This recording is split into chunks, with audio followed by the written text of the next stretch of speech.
Em Marcos capítulo 14, versos 43 a 72.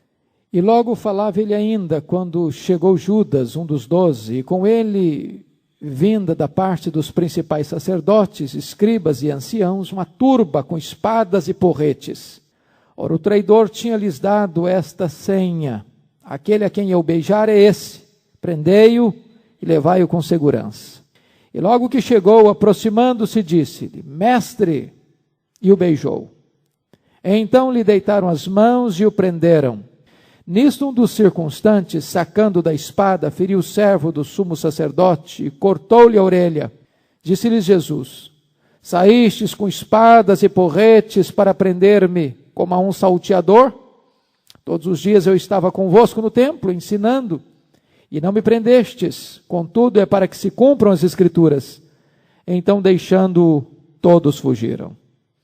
Seguia um jovem coberto unicamente com um lençol, e lançaram-lhe a mão, mas ele, largando o lençol, fugiu desnudo.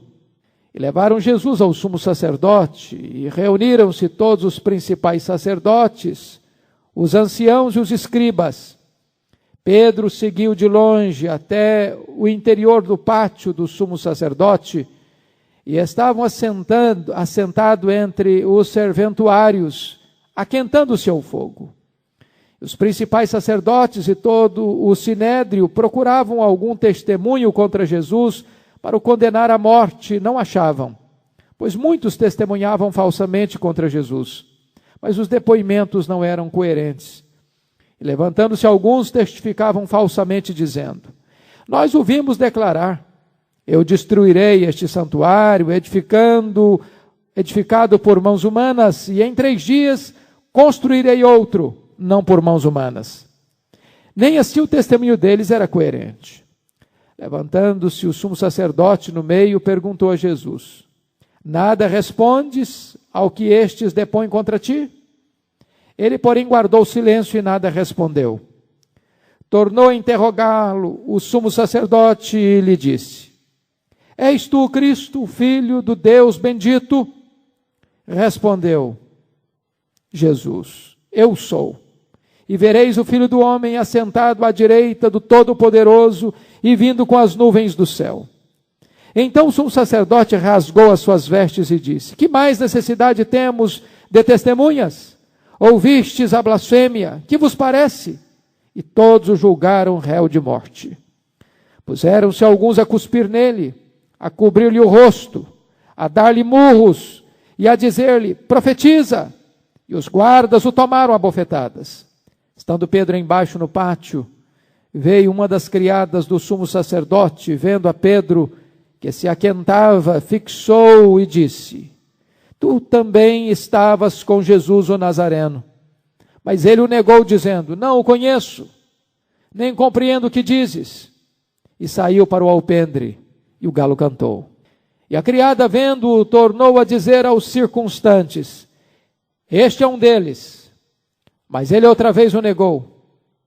E pouco depois, os que ali estavam disseram a Pedro: Verdadeiramente és um deles, porque também tu és galileu. Ele, porém, começou a praguejar e a jurar: Não conheço esse homem de quem falais. E logo cantou o galo pela 2ª vez. Então Pedro se lembrou da palavra que Jesus lhe dissera: Antes que 2 vezes cante o galo, tu me negarás 3 vezes. E caindo em si, desatou a chorar. Amém. Nós vamos meditar sobre o tema: a prisão, o processo e a negação. A prisão, o processo e a negação.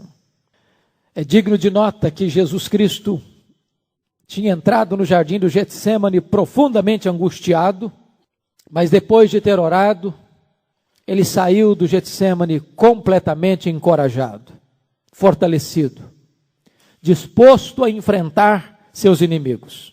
Outra coisa, a maldade humana não frustra o plano divino. Os homens vêm para prendê-lo, vem uma escolta, são 600 homens, a soldadesca do sinédrio, acompanhada de uma outra guarda romana, juntamente com a turba com tochas, com lanternas, com espadas, com porretes, como se Jesus fosse um bandido ou um revolucionário. Mas agindo desta maneira, eles estavam exatamente cumprindo o que dizia a Escritura. De tal maneira que a maldade humana não anula o plano eterno de Deus, não frustra o plano eterno de Deus. Dito isso, eu gostaria de chamar a atenção dos meus irmãos para as lições desse texto. E a primeira lição que vamos examinar é sobre a prisão de Jesus no Getsêmani. Você vai perceber que várias pessoas participaram desta saga, deste fato, deste drama. E a primeira pessoa que precisamos examinar é a própria pessoa do Senhor Jesus. E você vai perceber de imediato que tanto os inimigos de Jesus quanto os discípulos de Jesus não entenderam a centralidade da pessoa de Jesus. Seus inimigos pensavam que Cristo era um impostor, que Cristo era um blasfemo, que ele estava se colocando de maneira absolutamente indevida como Messias, como Filho de Deus, como alguém que tinha vindo do céu, e por isso eles o rechaçaram, eles o rejeitaram, e eles acharam que ele estava absolutamente fora do projeto de Deus. Por outro lado, os discípulos de Jesus também não haviam entendido quem era ele. Se você perceber, até então os discípulos não haviam compreendido a natureza espiritual do reino, olhavam para Jesus e faziam uma projeção de que ele era um Messias político, que haveria de restaurar o reino a Israel, que haveria de colocá-los numa posição de honra, de destaque, como se fossem ministros de Estado. E eles alimentam essas ideias ufanistas em relação ao Senhor Jesus Cristo. Se você perceber, esta caminhada do Getsêmani ao Calvário, tanto a prisão, quanto o sofrimento, quanto a agonia, quanto a condenação, quanto a crucificação, tudo isso estava rigorosamente planejado e profetizado e prescrito e previsto no livro dos profetas. De tal maneira que Jesus deixa claro, então, que seu reino não era um reino político, suas armas não eram carnais, e a hora da sua paixão tinha chegado, e ele não foi simplesmente preso, ele se entregou. Quando você lê o relato de João, você nota que quem toma a iniciativa não é a escolta, é o próprio Jesus, que se adianta e diz: a quem buscais, a quem procurais?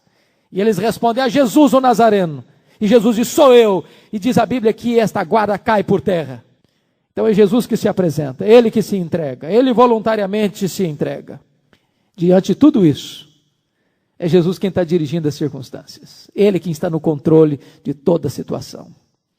Segunda pessoa que precisamos identificar nesse processo da prisão de Jesus é Judas Iscariotes. Você nota aí nos versos 43 a 45, a presença de Judas. E logo falava ele ainda quando chegou Judas, um dos 12. Verso 44, o traidor tinha lhes dado esta senha: aquele a quem eu beijar é esse. Versículo 45, e logo que chegou, aproximando-se, disse-lhe: mestre, e o beijou. Eu quero chamar a sua atenção para 4 fatos distintos na vida de Judas. Primeiro, Judas o ingrato. Judas o ingrato. O verso 43 nos informa que Judas era um dos 12. Que privilégio, que bênção, que oportunidade esse homem teve. Foi chamado por Cristo, escolhido por Cristo, amado por Cristo, acompanhou Cristo, ouviu Cristo, viu Jesus realizar seus milagres, recebeu de Jesus as manifestações mais profundas de amor. Jesus lavou-lhe os pés, Jesus assentou-se com ele à mesa da comunhão, Jesus o alertou nesta mesa. Agora, quando ele vem, Jesus o chama de amigo, dando-lhe a última oportunidade para o arrependimento. Este homem despreza todo o investimento da graça de Deus em sua vida e demonstra aqui uma cruel e fria ingratidão. Segundo lugar, Judas, o traidor. O versículo 44 assim o descreve: ora, o traidor tinha-lhes dado esta senha. A traição é uma das atitudes mais abomináveis, mais execrandas, mais desprezíveis. O traidor é aquela pessoa que se apresenta como amigo, mas é um inimigo. Tem palavras doces nos lábios, mas um projeto iníquo no coração. O traidor é um lobo com pele de ovelha. Ele demonstra simpatia, mas ele quer destruir. E foi desta maneira que Judas se apresenta, como um traidor, como alguém que vem para beijar, como alguém que vem para abraçar, como alguém que vem como amigo. Mas na verdade a intenção do seu coração era maligna. A descrição que Marcos faz de Judas não é nada positiva. As 3 únicas vezes que Judas aparece no Evangelho de Marcos, o evangelista pontua o seu lado negativo. A primeira vez, ela é em Marcos 3,19, e já ali ele é marcado como aquele que entregaria Jesus, quando Jesus escolheu os discípulos, os apóstolos. A segunda feita que Marcos aparece, que Judas aparece no Evangelho de Marcos, é no capítulo 14, 10 e 11. E aqui, ele, mais uma vez, ele é alertado por Jesus, como aquele que o trairia. E Jesus o desmascara na própria mesa da comunhão. A terceira e última vez é aqui, quando Judas, já possuído pelo diabo, já entregue nas mãos do sinédrio para cumprir os seus propósitos, lidera a turba que vai prender Jesus e deposita na face do meigo Rabi da Galileia um beijo traidor, entregando o Filho de Deus nas mãos dos pecadores. Por isso ele é chamado de traidor.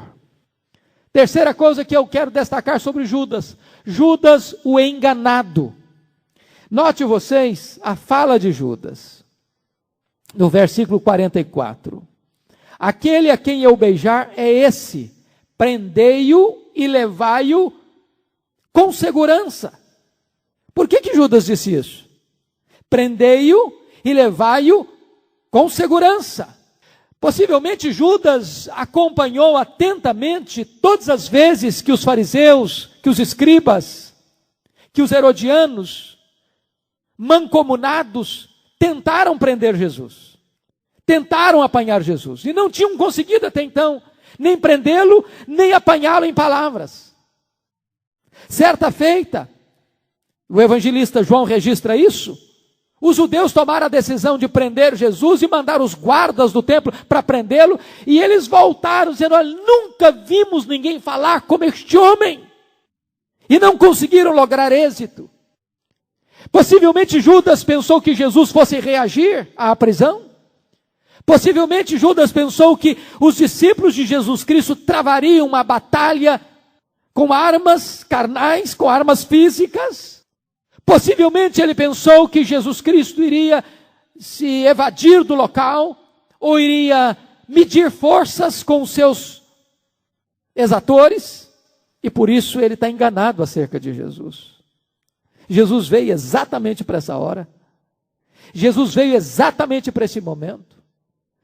Se Judas conhecesse Jesus, conhecesse a verdade de Deus acerca de Jesus, ele saberia que para esse momento Jesus tinha vindo ao mundo, como cordeiro mudo, que é levado para o matadouro, como aquele que não abre a boca, que não escoiceia aqueles que o prendem e o sufocam. Mas ele não conhecia Jesus, ele estava enganado acerca da pessoa do Senhor Jesus Cristo. Finalmente, nós podemos ver sobre Judas, Judas o dissimulado. Você vai notar isso no verso 45. E logo que chegou aproximando-se, disse-lhe: mestre, e o beijou. A senha de Judas era o beijo.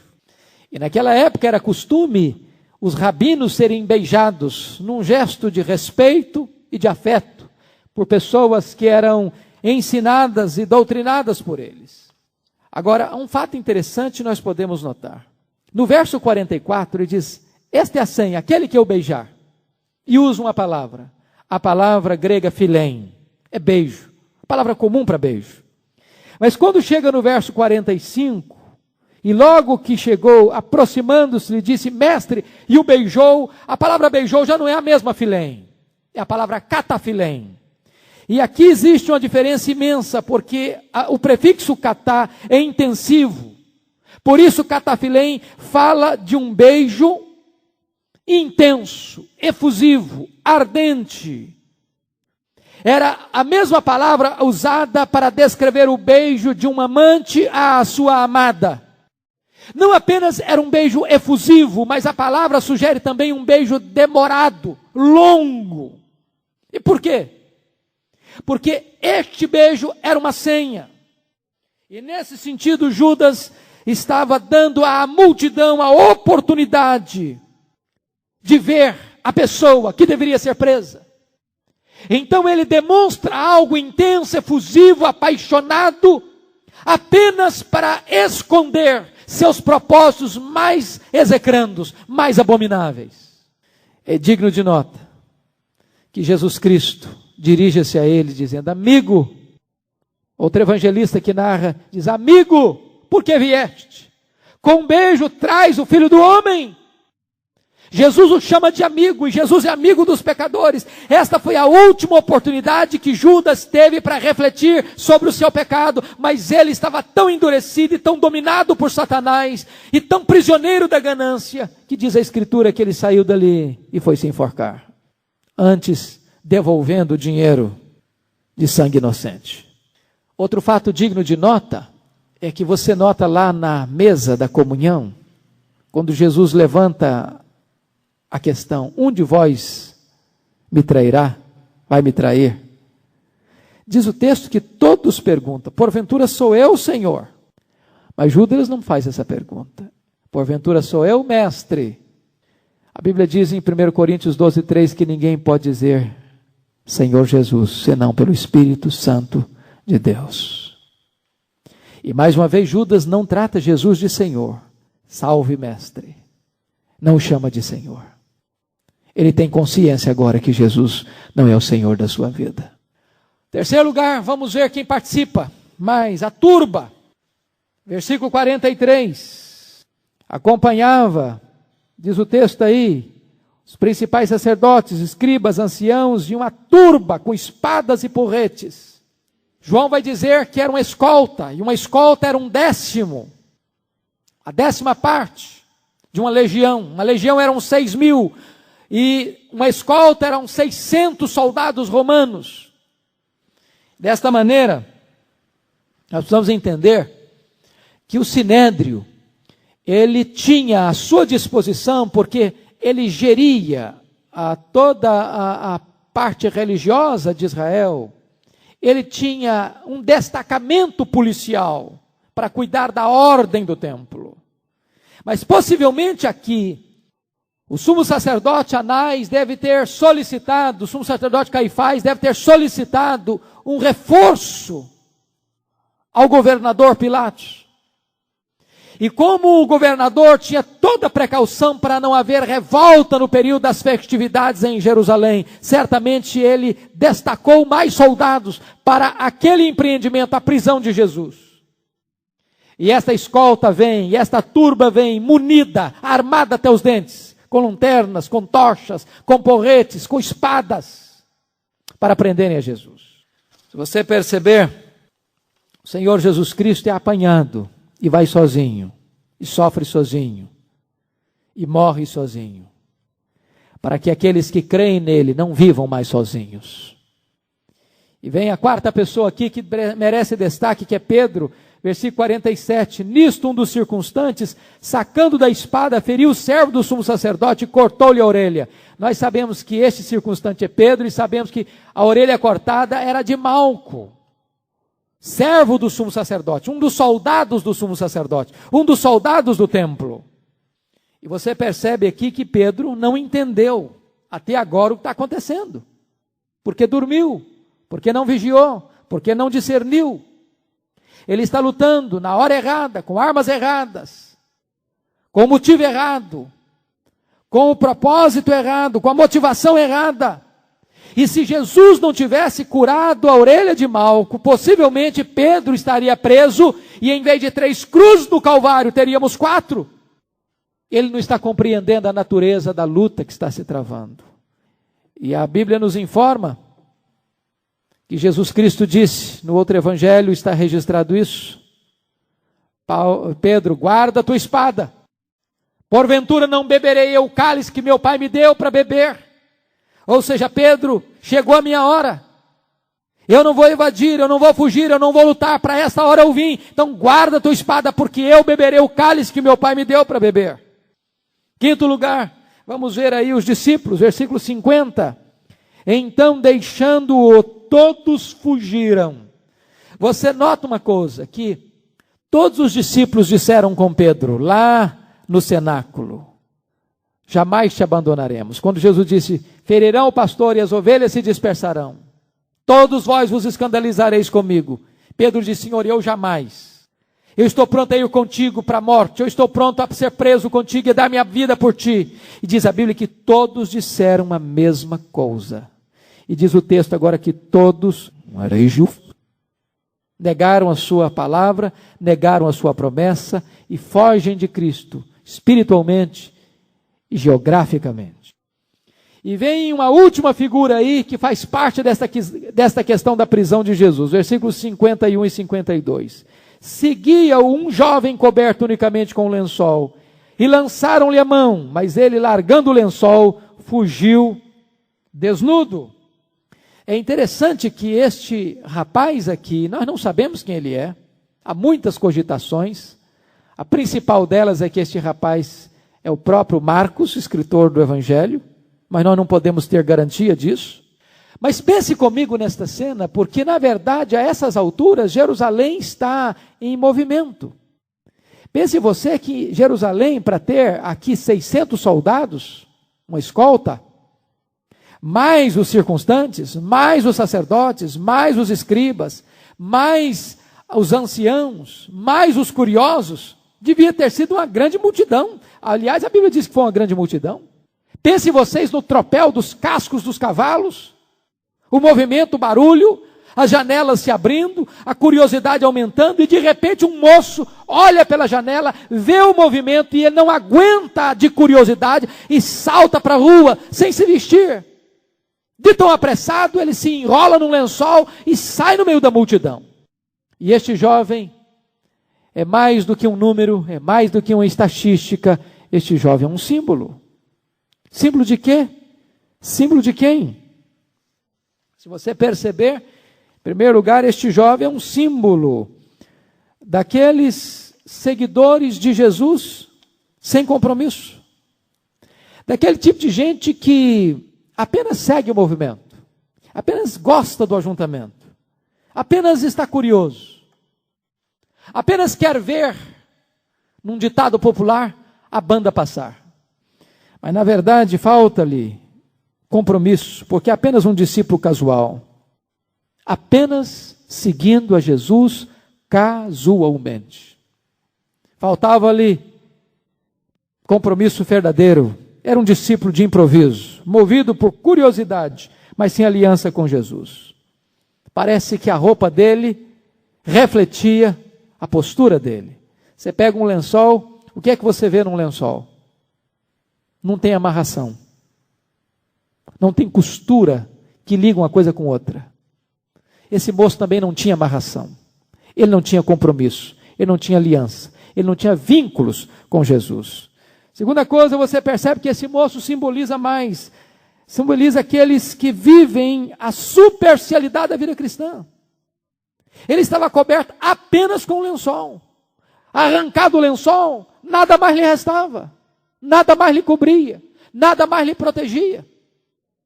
A maneira dele se vestir era um retrato da situação de relação que ele tinha com Jesus. Uma relação apenas aparente, um discipulado apenas aparente, um cristianismo apenas aparente.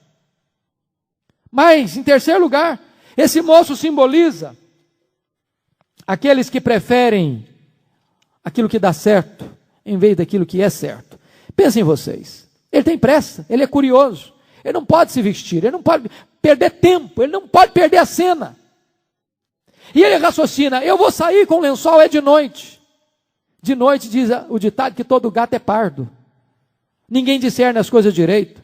Até porque naquela época, os homens, e ainda hoje em Israel, alguns fazem isso, se vestem com a roupa longa, como se fosse uma toga, como se fosse uma beca.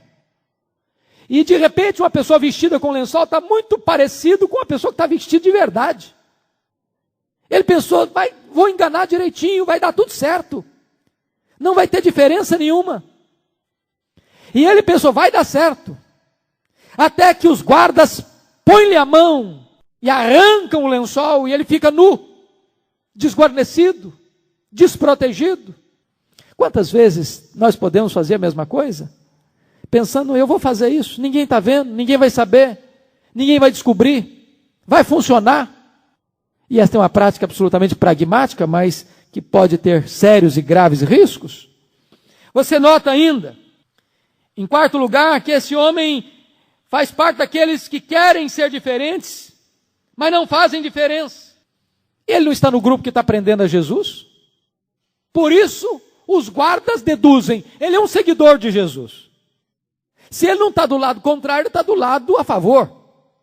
E desta maneira lançam a mão nele, e ele sai, e ele foge, e foge nu. Era aquela pessoa que não está nem do lado nem do outro, é aquele que está em cima do muro, é aquele que é espectador, é aquele que não tem compromisso, é aquele que não faz diferença. Finalmente, este moço pode simbolizar aqueles que estão desprovidos de qualquer poder na hora do conflito e da tensão. Pensem vocês, um rapaz vestido com lençol e alguém vai agarrá-lo. Para ele se livrar, ele tem que tirar as mãos. E quando tira as mãos, o lençol cai. Ele não tem capacidade de defesa. Porque a maneira de ele se livrar é segurar o lençol. Ou ele segura o lençol, ou ele fica desprovido, ou ele fica exposto, ou ele é colocado diante de opróbrio.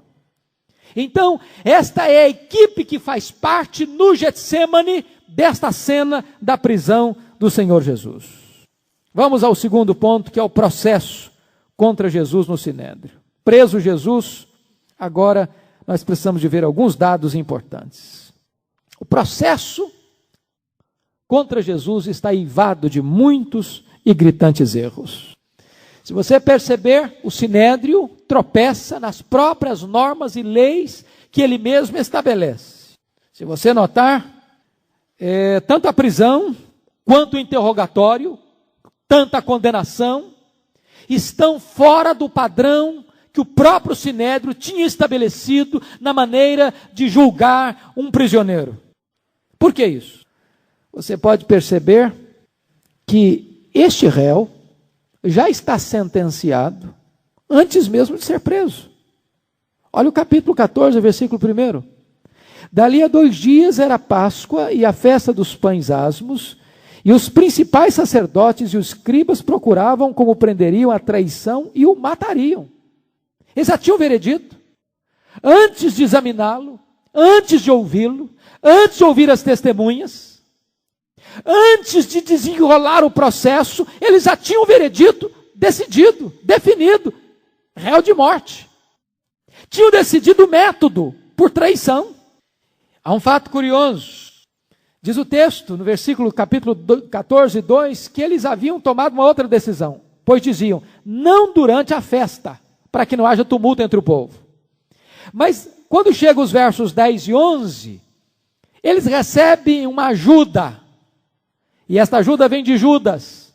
O texto diz, e Judas Iscariotes, um dos 12, foi ter com os principais sacerdotes para lhes entregar Jesus. Eles ouvindo, alegraram-se e lhe prometeram dinheiro.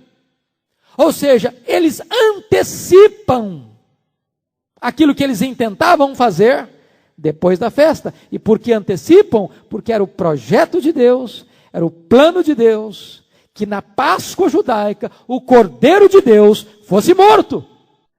Quais eram algumas das leis do Sinédrio, por exemplo? Primeiro, o Sinédrio tinha uma norma que nenhum prisioneiro podia ser interrogado durante a noite. Jesus foi interrogado nas caladas da noite. numa reunião de emergência do Sinédrio. Segundo, no dia antes de um sábado ou de uma festa, todas as sessões do Sinédrio estavam proibidas. Pois bem, o Sinédrio se reúne às pressas, no dia de festa, na semana da festa. Terceiro, nenhuma pessoa poderia ser condenada pelo Sinédrio, e isso faz parte da lei de Deus, tanto em Deuteronômio quanto em Levíticos. Nenhuma pessoa podia ser condenada à morte, a não ser pelo testemunho de duas pessoas. E diz o texto bíblico que o Sinédrio contrata testemunhas falsas para acusarem Jesus. Outros testemunham falsamente, mas não há coerência no testemunho, porque o que acontecia no Sinédrio? Quando uma pessoa testemunhava, ela tinha que ser ouvida depois pela outra testemunha, e essas testemunhas precisavam, em horários diferentes, estar em harmonia no seu testemunho. Se houvesse contradição do testemunho dessas duas pessoas, não valia esse testemunho. Era inócuo, era nulo o testemunho delas. Ainda mais, a testemunha que se levanta contra Jesus dá um falso testemunho. Você pode perceber isso com muita clareza aí no texto. Olha aí, por favor.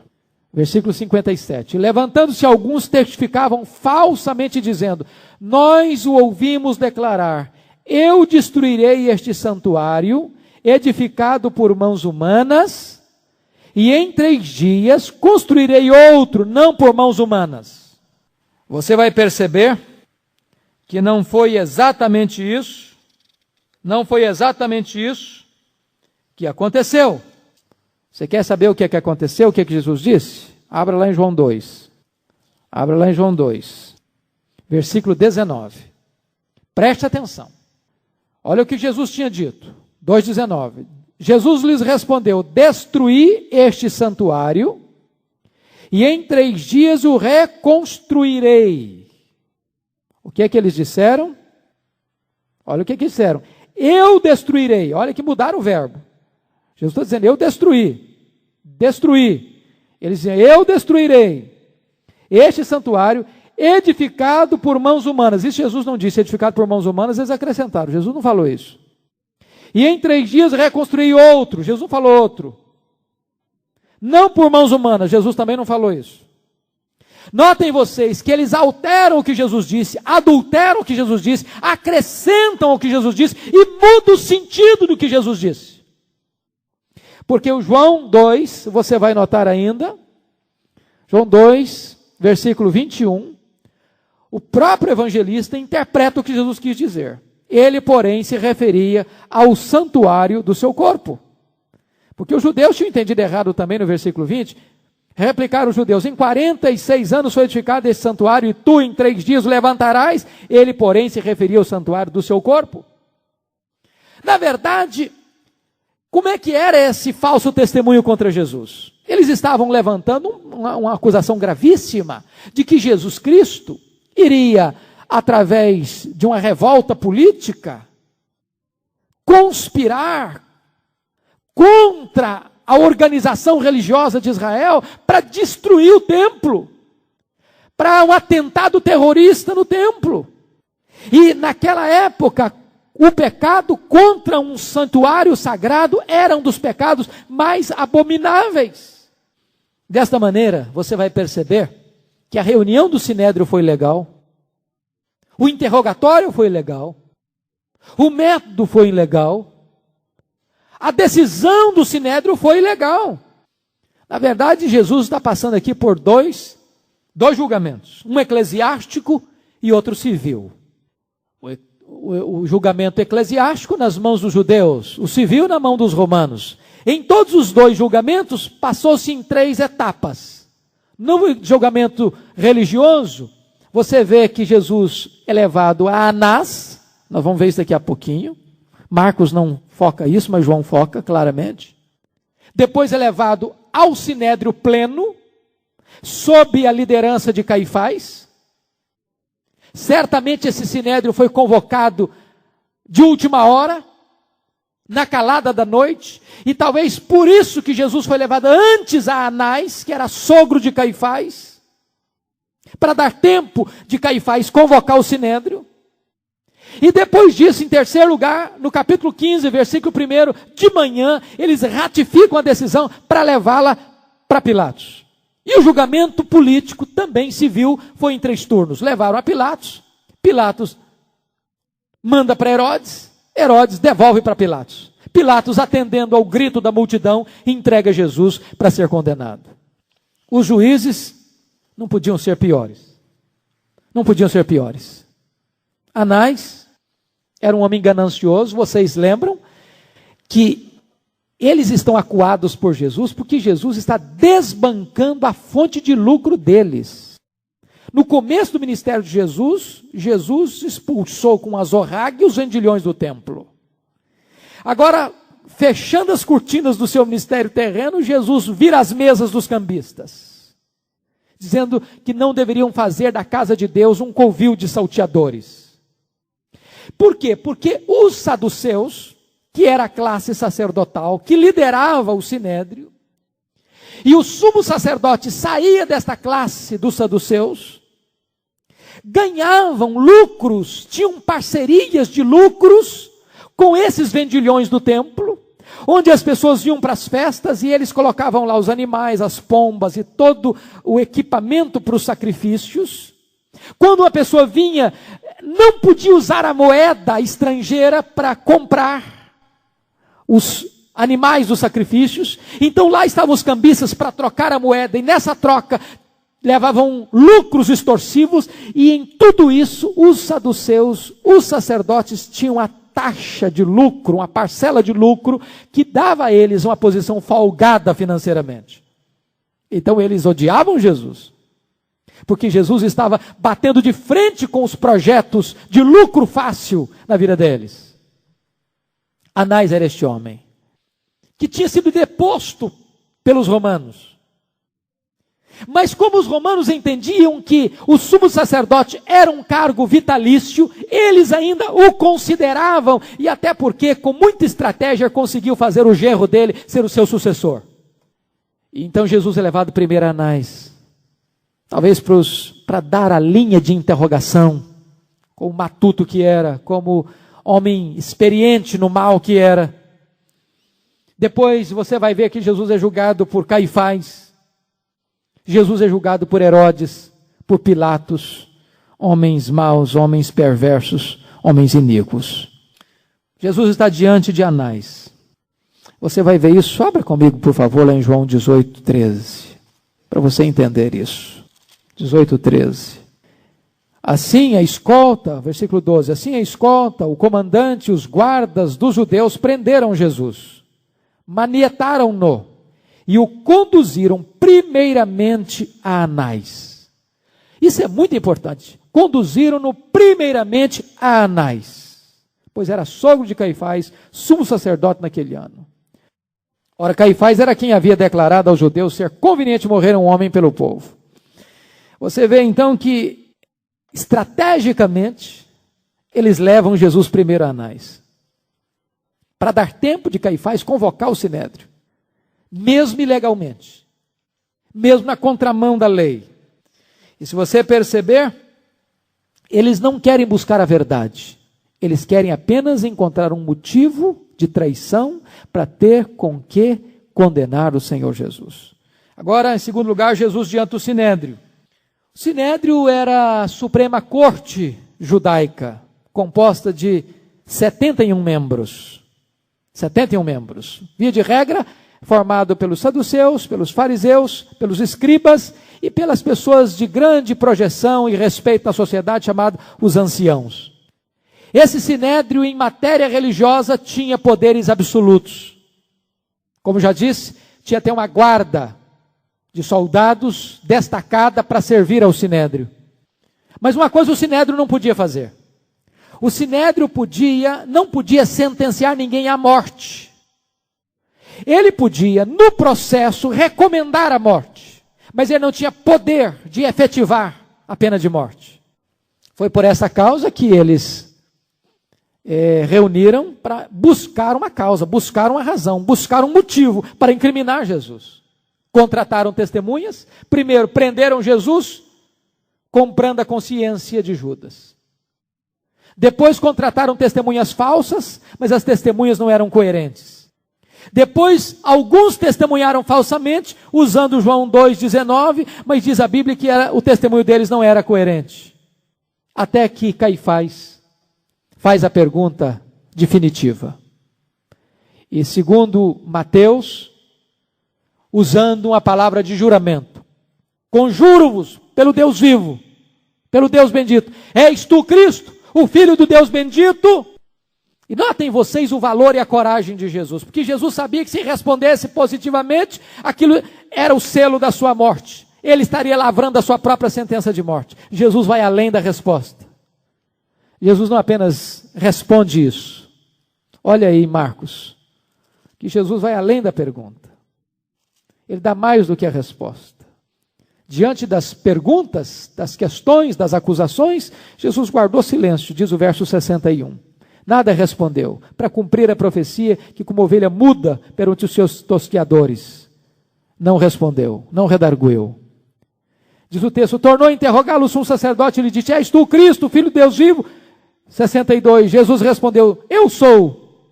E disse mais: vereis o Filho do Homem assentado à direita do Todo-Poderoso e vindo com as nuvens do céu. Nota que Jesus não diz apenas que é o Messias, ele diz que é mais do que o Filho de Deus. Ele diz também da glória que ele tem junto ao Pai, sentado à direita do Todo-Poderoso, e também profetiza a sua vitória, a sua segunda gloriosa vinda nas nuvens do céu. Quando você olha o processo do Sinédrio, você vai descobrir uma coisa interessante. Qual é a motivação do Sinédrio? Primeiro, inveja.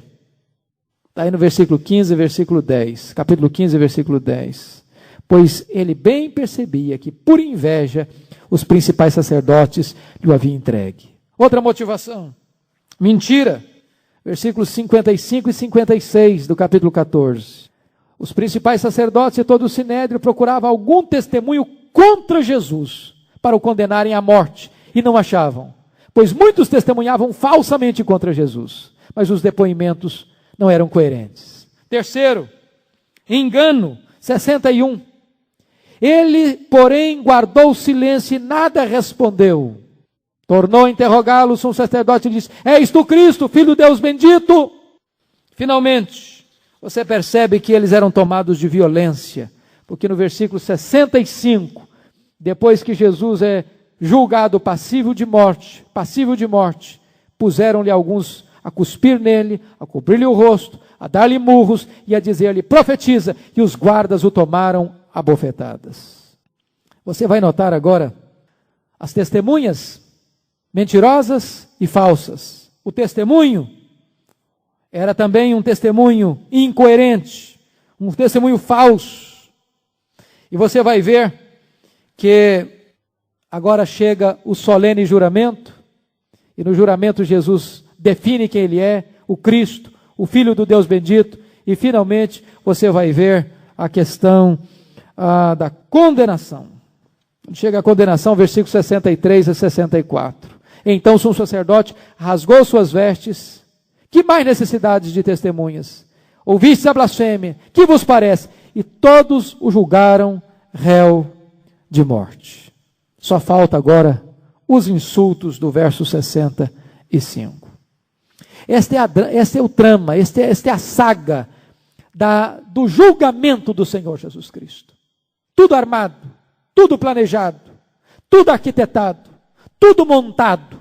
Uma verdadeira farsa aconteceu no processo que levou à sentença de morte do Senhor Jesus Cristo. Isso me leva a observar o que a Escritura declara lá em Atos 2, 23. Veja bem, sendo este entregue pelo determinado desígnio e presciência de Deus, vós o matastes, crucificando-o por mãos de iníquos. Notem vocês que todo o processo foi ilegal, as testemunhas agiram de forma ilegal, a prisão foi ilegal, O interrogatório foi legal, a reunião foi legal, a condenação foi legal, mas diz o texto que tudo isso acontece desta maneira, mas não sem o controle, não sem a supervisão, não sem o decreto absoluto do Deus eterno, que predeterminou todas essas coisas. Que coisa extraordinária. Mesmo que os homens estejam agindo da maneira mais vil e mais abominável, as coisas ainda estão no total e rigoroso controle de Deus. E eu quero terminar, o último ponto, sobre a negação de Pedro. E eu quero ser bem breve aqui, por se tratar de um assunto bem conhecido dos irmãos. Mas eu quero chamar a atenção para alguns pontos na vida de Pedro. Primeiro, Pedro fugitivo, versículo 50, ele foge com os demais. Eu fico imaginando aqui que ele tem um peso maior, porque dentre os discípulos o que disse, que ainda que todos o deixassem, ele jamais, que todos o abandonassem, ele jamais. Pois bem, é ele que está incluso aqui no verso 50, quando diz assim, Marcos 14, 50, e o texto é claro em informar, então deixando todos fugiram, ele está aqui incluído. Segundo, Pedro, o que segue a Jesus de longe, versículo 54. Pedro seguia-o de longe. Este é um degrau na queda de Pedro. Ele não quer perder Jesus de vista, mas também não quer compromisso. Ele, fundamentado na sua autoconfiança, quis ser mais do que os outros. Agora ele desce mais um degrau, depois da fuga covarde, ele tenta remediar a situação, tentando seguir Jesus de longe. Terceiro degrau da queda, ele se assenta na roda dos escarnecedores, versículos 66 e 67. Então, estando Pedro embaixo no pátio, veio uma das criadas do sumo sacerdote, e vendo a Pedro que se aquentava, fixou e disse, também tu estavas com Jesus o Nazareno. Olha que coisa interessante. Segue de longe, se aproxima dos escarnecedores. Ele até que tem uma pequena porção de coragem, porque sabia que o ambiente era hostil. Mas ele se mistura lá. Ele se envolve com aquela gente que está blasfemando, que está zombando, que está escarnecendo. Enquanto Jesus está sofrendo pressões psicológicas e torturas físicas, ele está lá se aquecendo. E este é um grande risco. Quem começa a seguir a Jesus de longe, não tarda para começar a se unir aos escarnecedores. Vem o quarto degrau da queda. Pedro covarde, porque a empregada, a criada, chega e diz que ele era um dos dele e ele nega. Ele o negou, 68, dizendo, não o conheço, nem compreendo o que dizes. E saiu do ambiente, saiu do alpendre, saiu para o alpendre. Não o conheço e nem compreendo o que diz. Duas mentiras ao mesmo tempo. Covardemente, ele nega sua fé, seu apostolado, seu nome, seu Senhor. Quinto degrau da queda, Pedro o perjuro, quando chega no versículo 69 e 70. Você lê, e a criada vendo-o, tornou a dizer aos circunstantes, este é um deles, mas ele outra vez o negou. E quando você vai para Mateus, você descobre que ele agora não nega apenas, ele jura que não conhece Jesus. Ele nega Jesus com juramento. E vem o último degrau da queda, Pedro praguejador, versículo 71. Ele, porém, começou a praguejar e a jurar, não conheço esse homem de quem falais. Você percebe que Pedro nega de três modos. Primeiro, pleiteando ignorância. Não sei o que dizes. Não compreendo o que dizes. Não conheço este homem. Segundo, ele nega, negando fazer parte da comunidade dos discípulos. Tu és um dos dele. Não, eu não sou. Terceiro, negando qualquer relação com Jesus. Eu não o conheço. Eu não sei quem é ele. Eu não sei o que vocês estão falando. Agora, note vocês que o problema de Pedro e dos demais discípulos não é que ele está lutando contra Jesus, como Judas. Ele não está lutando a favor de Jesus. Ele não está buscando destruir Jesus. Ele não teve peito para estar do lado de Jesus. Se você perceber, três coisas estão aqui acontecendo. Agora o último ponto que eu quero focar, que é Pedro o arrependido. Qual a diferença de Judas para Pedro? A diferença de Judas para Pedro é esta. Judas traiu a Jesus e engoliu o veneno. Pedro negou a Jesus e vomitou o veneno. Judas traiu a Jesus e entrou no processo do remorso. Pedro negou a Jesus e buscou o caminho do arrependimento. Quando a Bíblia diz que Pedro saiu, quando ele estava negando a Jesus, Jesus fixou nele o olhar. Diz a Bíblia que Pedro desatou a chorar e saiu dali e chorou amargamente. A palavra no original traz a ideia de água podre. É como se naquelas lágrimas Pedro estivesse jogando para fora toda a podridão, toda a amargura, toda a angústia, todo o desespero da sua vida.